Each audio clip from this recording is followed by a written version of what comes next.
Yeah. Man, forget this job, dog. Yeah.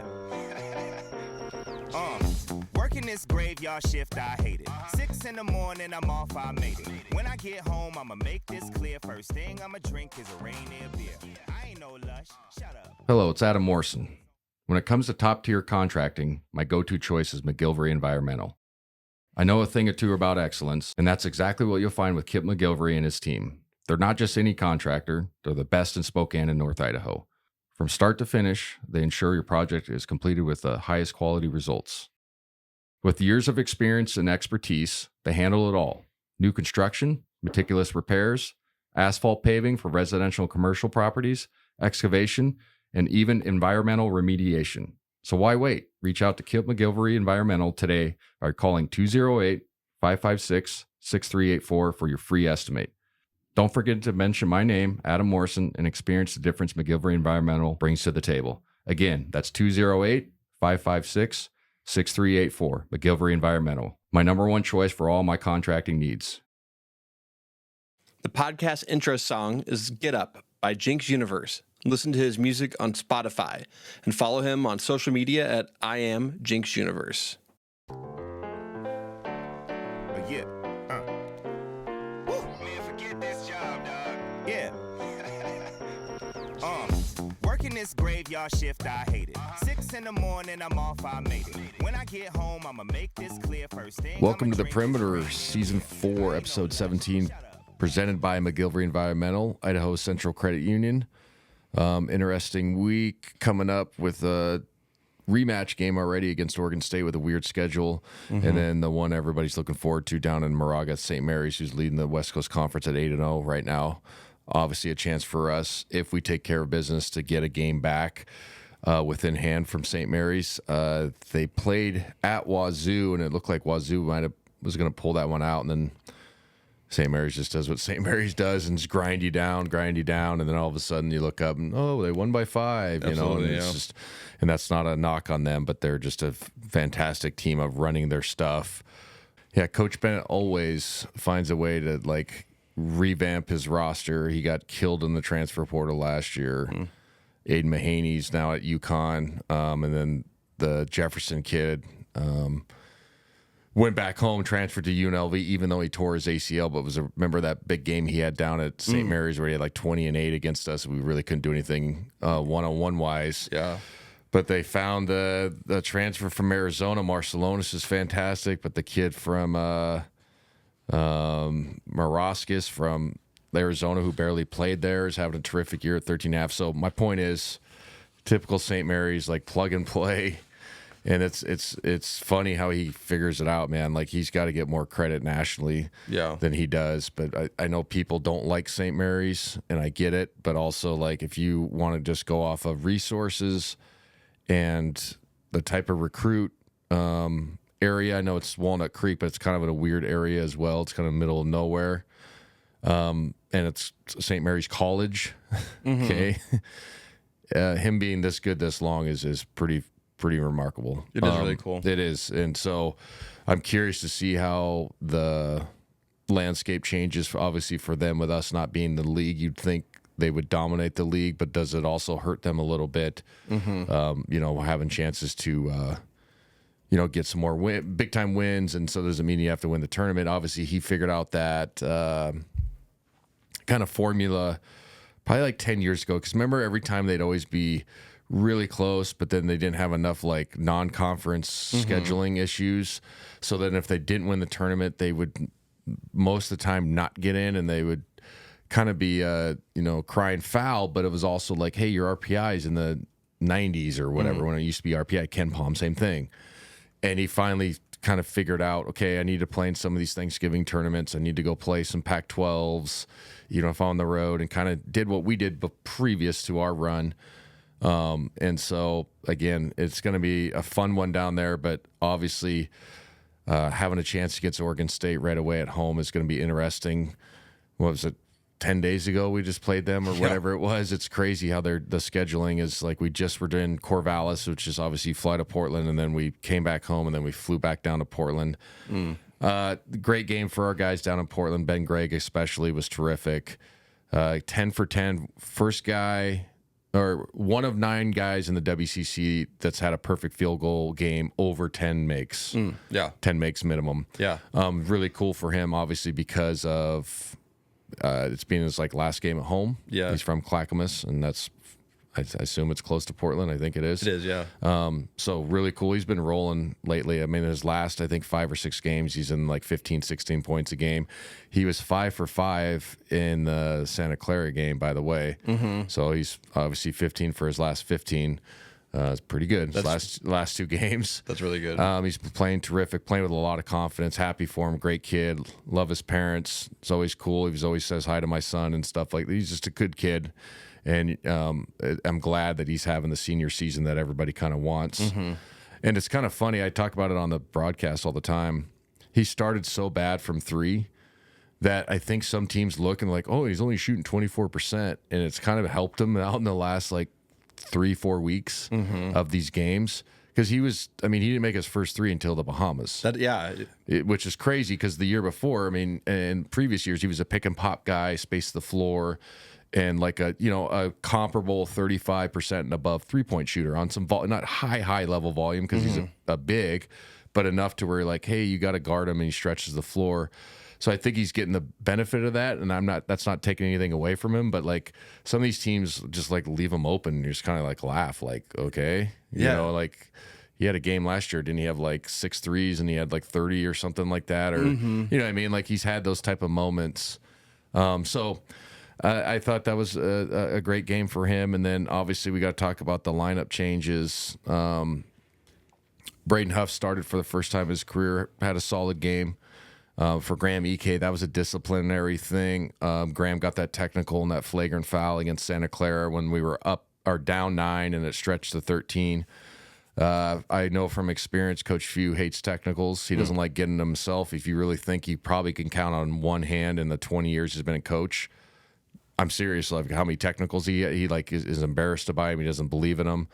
I got one my freshman year holding a guy's jersey just on a screen, and they gave me an intentional foul. Mm-hmm. I didn't play the rest of the game. It was at UW. Yep. And I remember being so mad, and my parents were so mad, but he just doesn't. He don't deal with it. He don't put up with that bullshit. And so Graham. And Graham didn't go back in that Santa Clara game. Yeah. And so it was the reason why Graham didn't start was a disciplinary thing. And I think Graham handled it fine. And I think he understands that, part of what makes him special is getting to the edge, but he's gone over the edge a couple times. Yeah. And the officials are starting to talk, and you can tell that they're looking for it. So I thought Graham handled it terrific, playing well, solid. Officials are starting to notice him getting, kind of a little too testy with them. And so that was the disciplinary action. And Braden will be right back into the starting lineup. That's not the big change. The big one is the Caliph battle, Inocente starting for him, who's had some spot minutes this year, but I thought played fantastic, kind of getting inserted into that game. He ended up having 8 points, which is not, something that jumps out from you, but he looked the part, played within himself. People forget, I know he's a young kid, but he played at Tarleton State last year. Yeah. Had a great season. And so, he's not inexperienced. I've always thought he's got a strong body, can move well. He was 3 of 5 in 23 minutes, 2 for 4 from downtown, has 4 assists, no turnovers, 8 points, couple rebounds. That's fine. Yeah. So I'll be curious. I don't know this for a fact if that is the starting lineup we're going to go with on the wing. I think Graham will be back in the starting lineup, and he's earned that as a senior, blah, blah, blah. And Braden's good off the bench. Braden goes 6 for 12 for 12 points, and then Graham Ike goes 6 for 10 with 14, so they've combined for 26, just like I said. So perfect. Yeah. But we have to note, this will be interesting to see if Coach Few does the Inocente for Caliph battle, because we got to be fair here. All right, so I got to make sure I'm wording this the right way, because I don't want to cause, not that I would, but cause any ruckus or whatever. But Caliph battle, his last 5, counting last game, he was 0 for 0, didn't take a shot, played 16 minutes. He's 8 for 30 in the last 5, if you count the last 5. Yeah. So he's gone through a rough patch. He's been fantastic at the start of the year. So I'm just curious to see if they were trying to get him jump started that way, because the previous game against Santa Clara he was 0 for 4, 1 rebound, same thing. So that it's not just not making shots. I think it's the energy and effort parts. And so Inocente provides that in a sense. And you could argue, okay, Dusty Stromer's been good in the defensive side too, but maybe they like him off the bench. Dusty played well in 21 minutes, had 8 points, 2 of 4 from downtown. So looking forward to the Oregon State game. That's going to be one of the biggest ones for me, is who do they start at the wing? Yeah. Because Nolan's obviously been terrific. He's 5 for 7, 3 of 4 from downtown.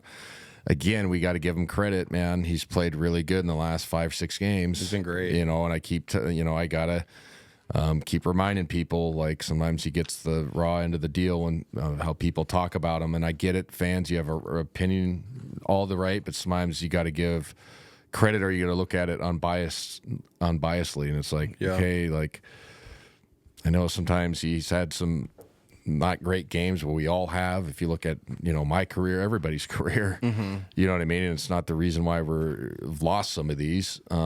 So again, I'm trying to always be like, okay, if he's playing well, let's make sure we say that too, instead of pointing out he turned it over at half court against West Virginia. Oh my God. Okay.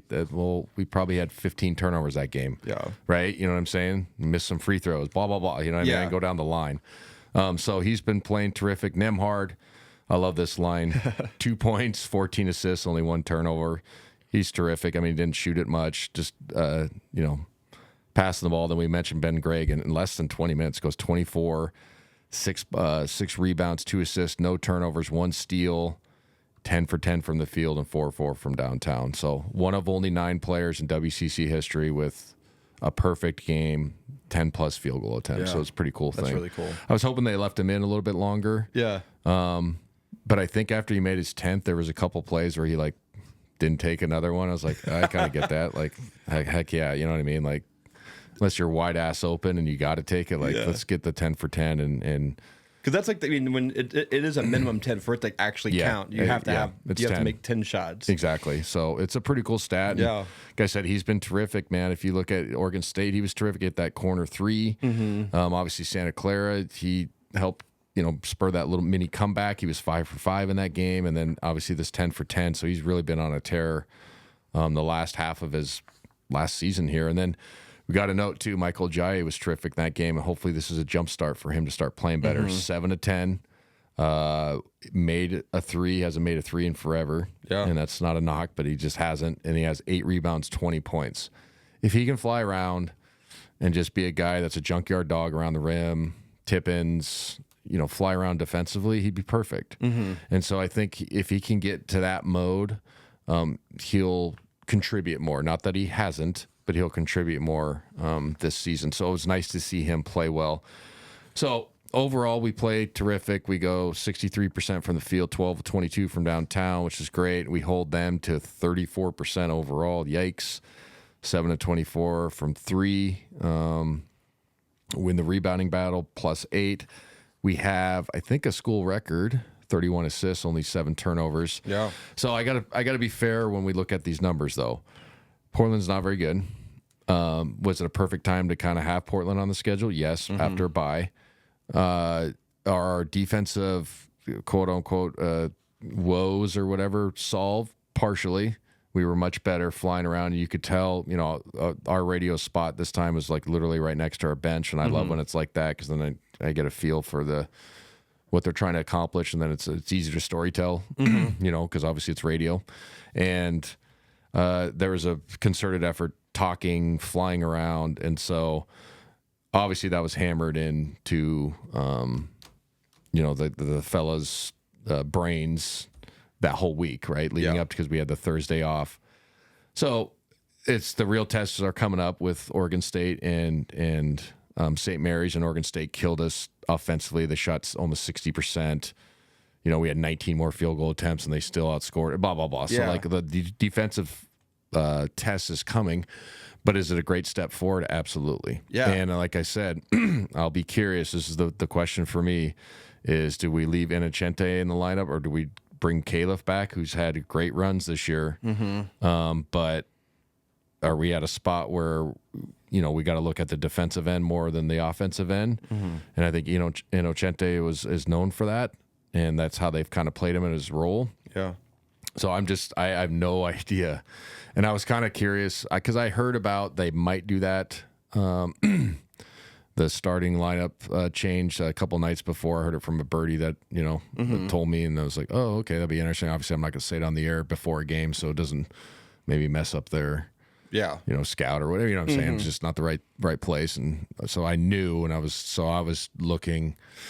How are guys coming out to warm ups? You know what I mean? Like, I'm always looking for body language. Just, it's kind of fun being a fly on a wall in that regards. Like, oh, okay. Are you pissed? Are you showing it? Or, but you didn't see anything like that? Like, any weird vibes or anything? No, I mean, I think obviously guys probably were upset at first. I'm just curious with the battle. I just got to be honest, like 0 for 0. Yeah. That's to me, there's a couple times he passed up shots. And I know we were absolutely rolling. So you could argue like, well, he was playing team basketball, which he has for the most part this year. But it also, if you don't take a field goal attempt in that long of a stretch, it's not a good sign for me too. Yeah. Right? It's like, okay, just, coming off the bench. And a lot of times, like I said, I didn't start one time my sophomore year after a bad run. We lost to San Francisco and I was averaging 19 or, 19 something that stretch my sophomore year. I didn't start the next game. It was like in the meat of our conference schedule, so getting towards the last half, and then the last 10 games of the season, I averaged 27. Yeah. It kind of woke me up, but it's like, hey, you got to provide something on the defensive end. So I think that's what Fewey and the staff were probably trying to do. Yeah. But also it's like, what a great luxury to have a kid like Innocente. That's like a known wing defender and somebody that's going to play in that, in the system fine. And he's a capable shooter. Yeah. You know what I mean? And I don't think he's like as good as a shake driver, obviously, as Caliph. And he's probably not as athletic, but it's not like far off. Doesn't jump off the cliff. So I that's the biggest question I got going into this Oregon State game is what we're going to do on the perimeter. I'm pretty sure Graham's going to start again, and I'm not even worried about if he's not. If Braden start, what I'm saying? There's great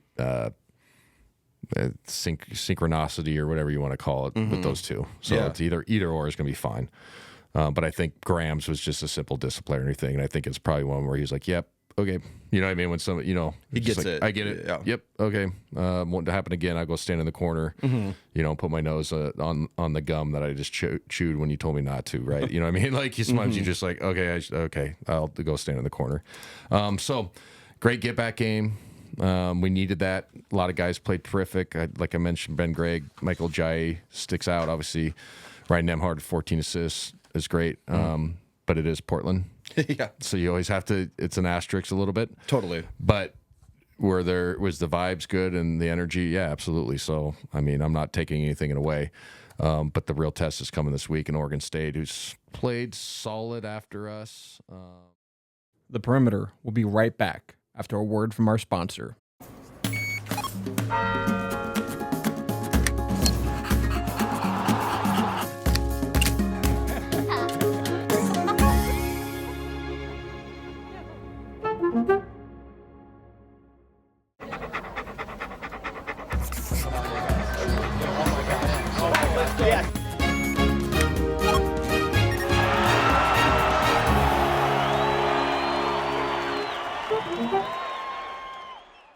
Real test is coming this week in Oregon State, who's played solid after us. Is a team that's still, let's see what they're 60 in the net. So it's a quad 2 opportunity if we win at home. Yeah. It's a great win chance. And then St. Mary's is 24 in the net. So I think the biggest keys for Oregon State is obviously we got to take away Kings on the perimeter. I talked about it. I think it was last episode. He goes 6 for 6 in the first half, has 17 points, hits 3 wide ass open 3. You know what I mean? I remember I went on a rant about being shitty on your scout, and it was true. So he's going to be a real, challenge for us defensively. And then the two bigs inside, Falaz, who's terrific, the kid from Moran. Told you it's a great story. He had a solid game, wasn't like overly dominating when we played him, but he was, obviously a good player. And then the Michael Rataj, it's Rataj, but I think it's Rataj is how you pronounce it. He's averaging 18 a game, been terrific. Shoot 40 from three, 50 from the field, 8 rebounds. He's a big, good player, good off the dribble. He really killed us in overtime, back end of then overtime of that game. So those will be the games, or the two players that we really have to, focus in on. But they're playing well. I mean, obviously they beat us. They lost at San Francisco by 11, but then, beat up on Pepperdine pretty good, and then beat up on Santa Clara. So it's an opportunity for us, obviously, to avenge a loss and perform well in a quad 2 situation. But we're going to have to be better defensively because, like I said, they shot almost 60%. That last game, we had 19 more field goal attempts and still lost. It was just a weird game. Obviously, we didn't shoot it well, but there were so many metrics where we're like, man, we still could have won that. So I'll be curious to see what our plan is against those two bigs. And then obviously if we can limit Kings. And then the Minor kid had a good game. DeMarco Minor, the point guard, had a kind of an out of body, is not shooting it well this year, only 41%, 31 from 3, but he was really efficient against us. It'll be interesting. So, hopefully our guys are ready to go and we can get that win. And then assuming we're still 2 games behind St. Mary's, go to St. Mary's and get into a good old wrestling match like we always get with them. The key to St. Mary's, and it's, if you've listened to this show for 1, 2, 3 seasons, it's going to be the same scouting report because it's basically the same players every time. And I know that sounds funny, but he literally plugs and plays guys, and he only plays 7, maybe 8. Yeah. And he finds a really good point guard, and he finds a secondary ball handler so you can't press him. And then he always has his 3, 4, and 5 are all kind of interchangeable. Obviously, his 5 is usually a back to the basket, but his 3 and his 4 are kind of just, make a 3 when they're open, but like take care of the ball, push you in the back. Not overly athletic ever. It's like, it's kind of funny. They're just plug and play, man, but he's figured it out. Randy Bennett at St. Mary's.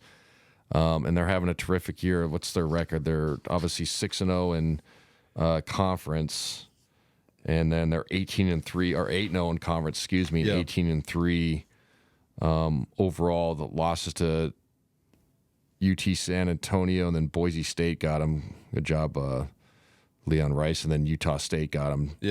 Which is hard. That's going to be. I don't think people realize how good that program has become, and you think it's hard playing BYU at BYU. Wait till we go play Logan.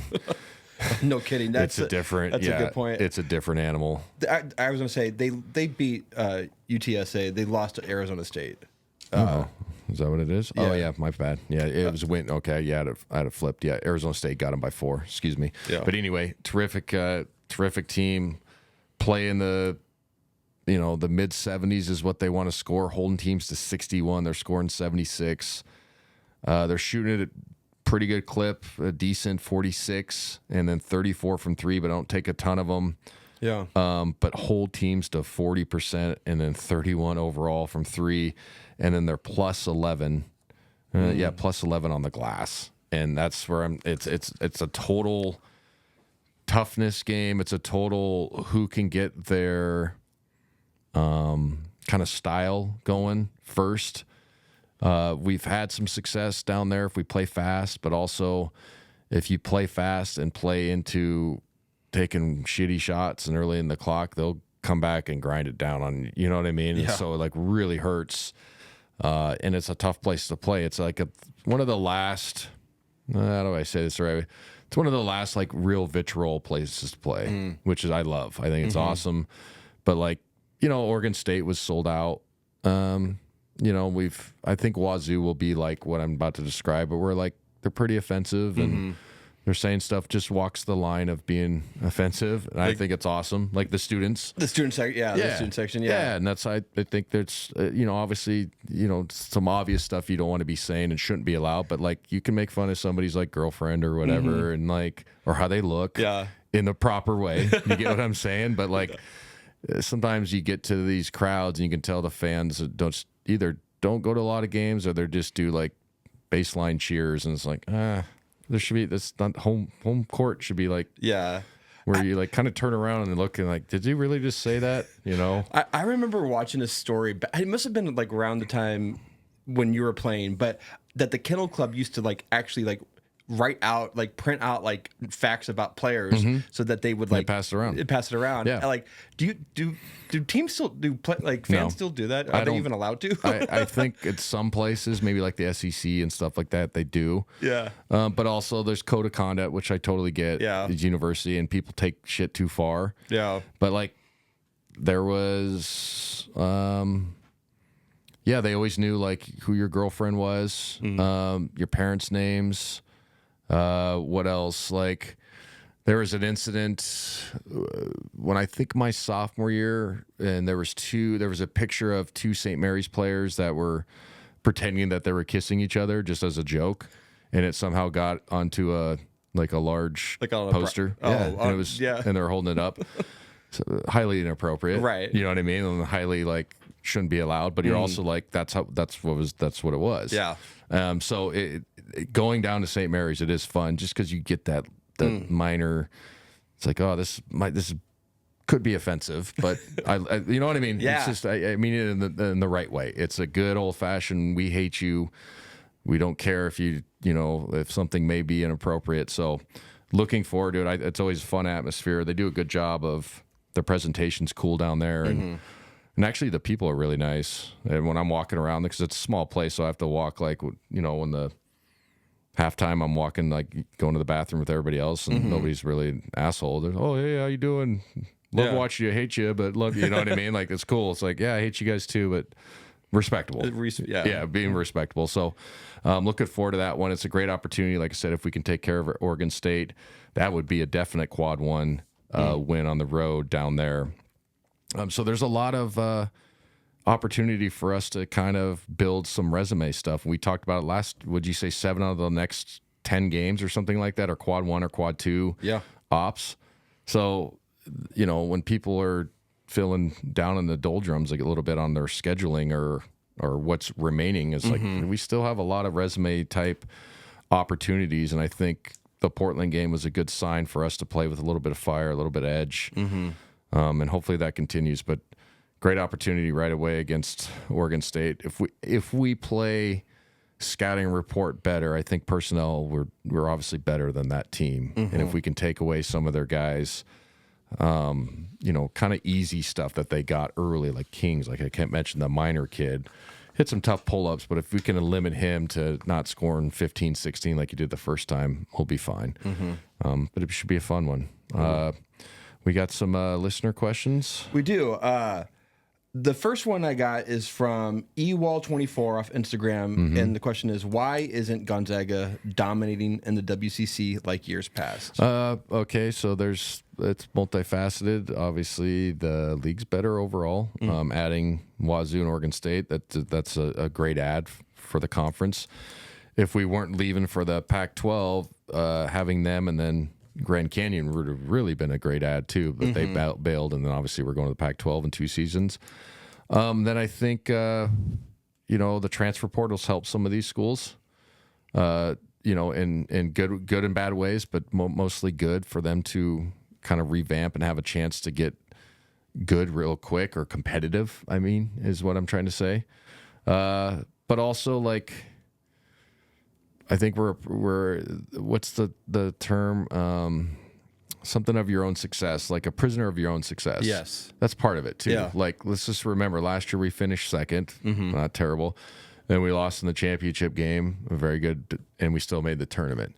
So now, do we want to like go 18-0 every time? Absolutely. I'm not saying that and trying to diminish it, but it's not like we're bottom half of the league or finishing fourth. Now we still have a lot to go. Yeah.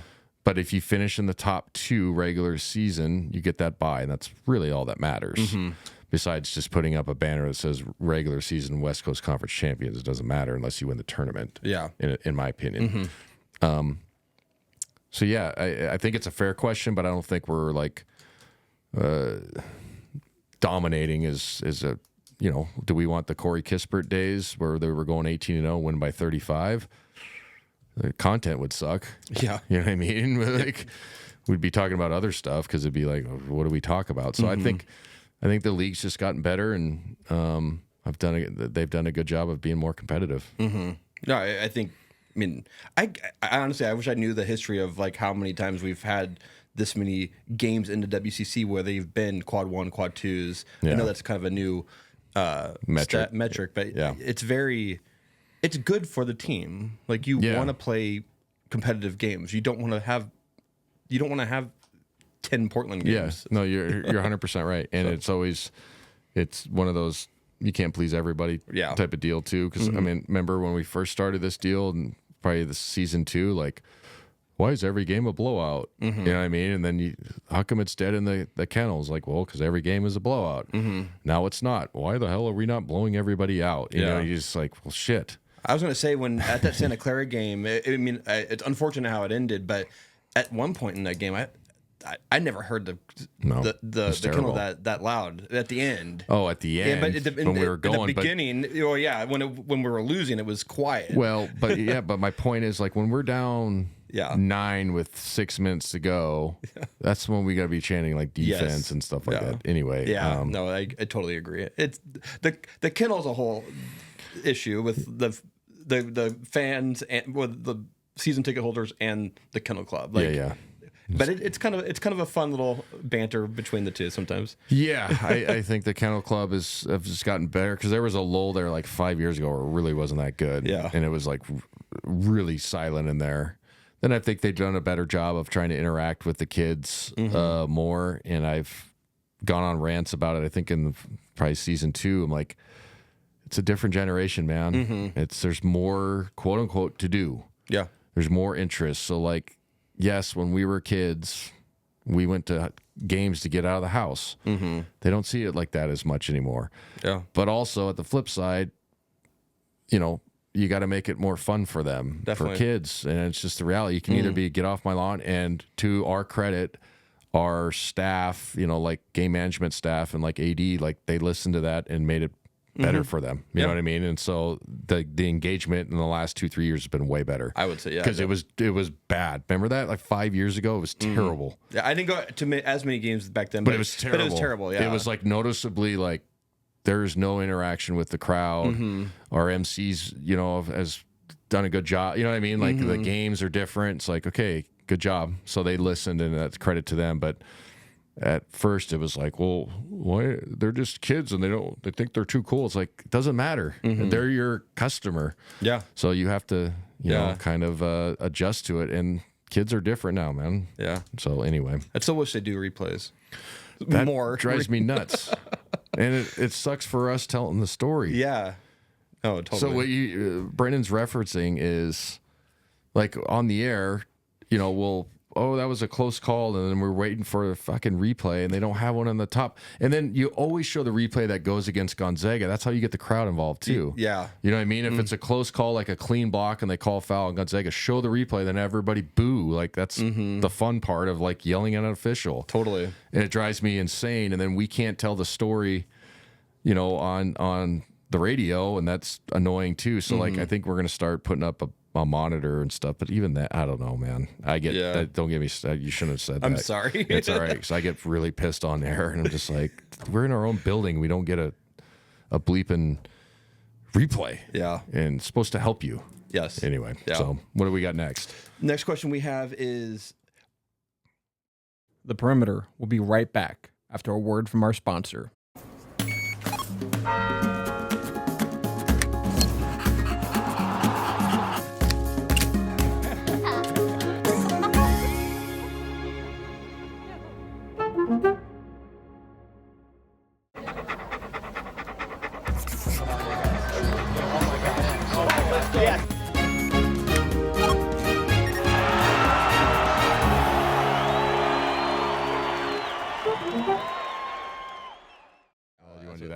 so go ahead, start over.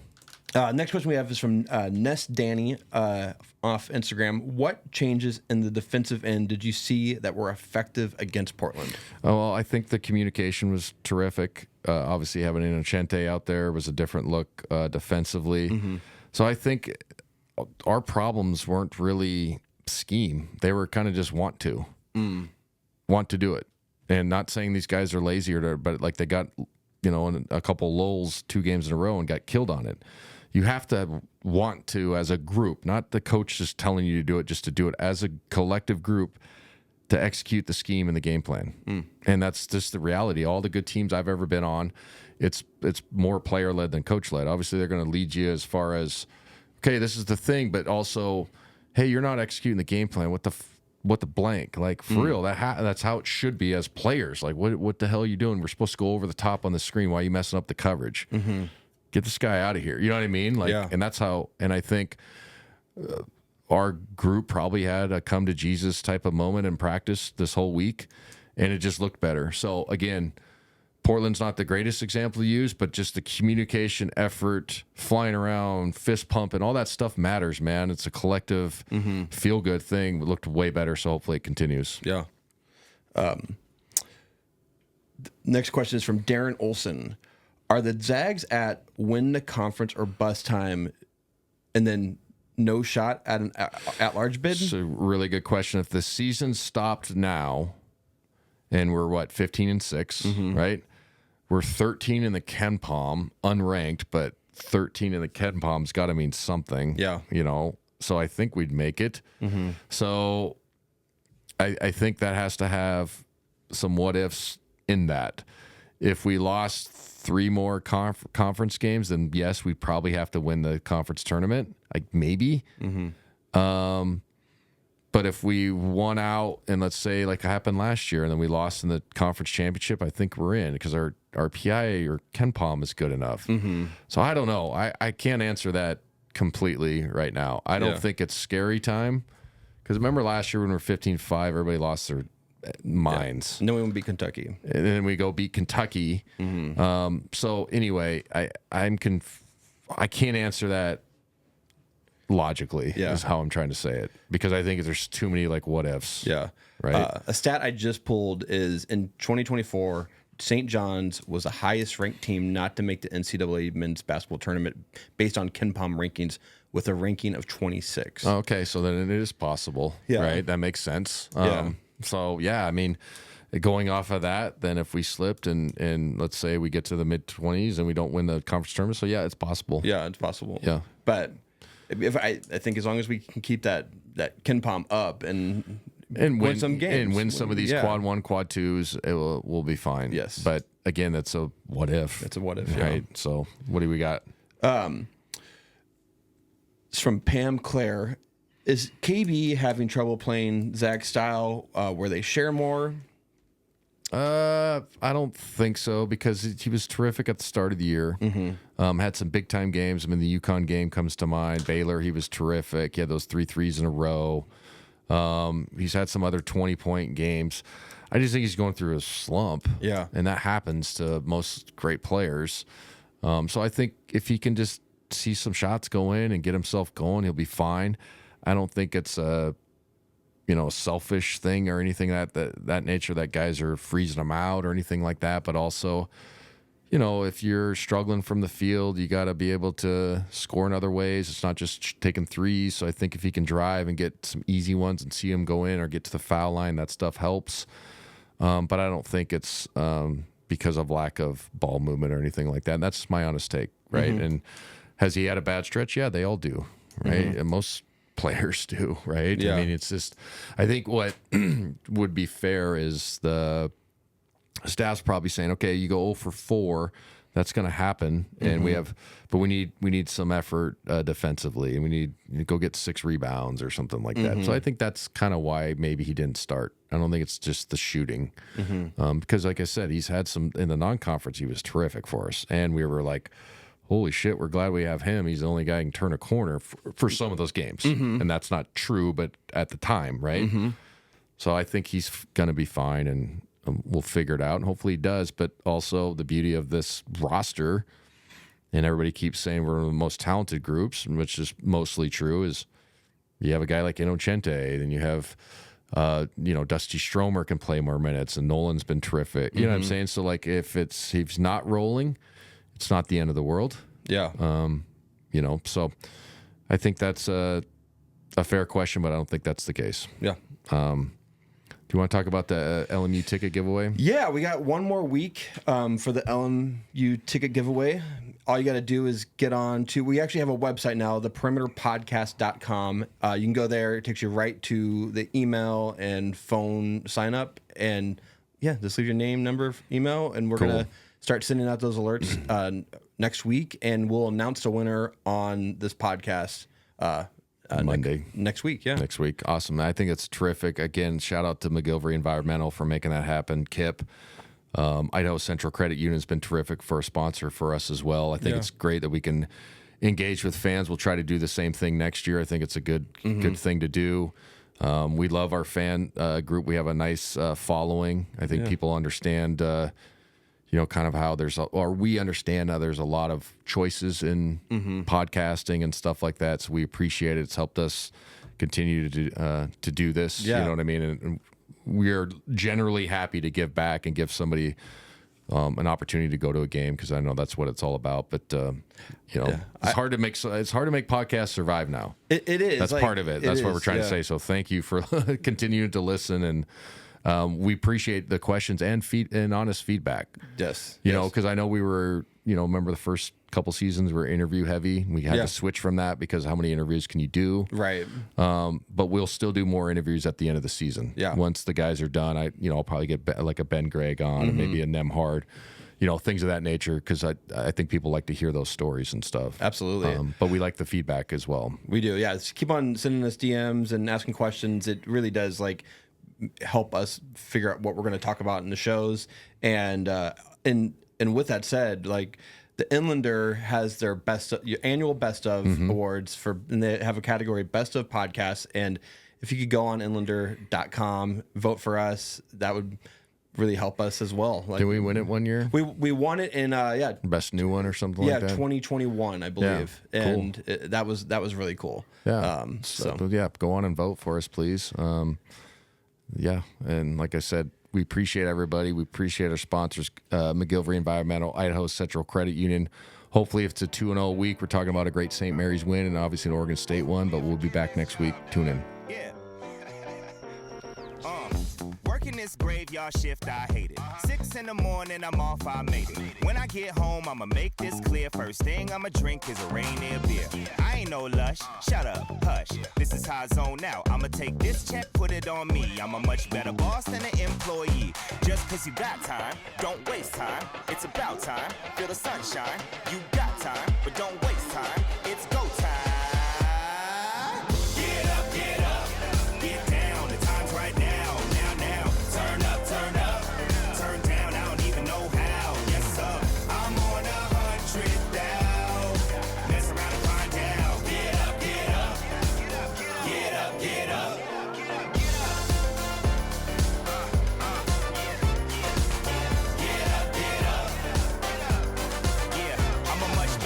Than an employee, I'm an employee cause I go OD on a BEAT. I'm a young OG, been killing these raps since 03. So when a supervisor told me do this, do that, I reply who me. See, the podcast intro song is Get Up by Jinx Universe. Listen to his music on Spotify and follow him on social media at I am Jinx Universe.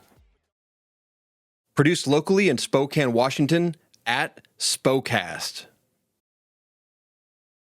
The Perimeter will be right back after a word from our sponsor.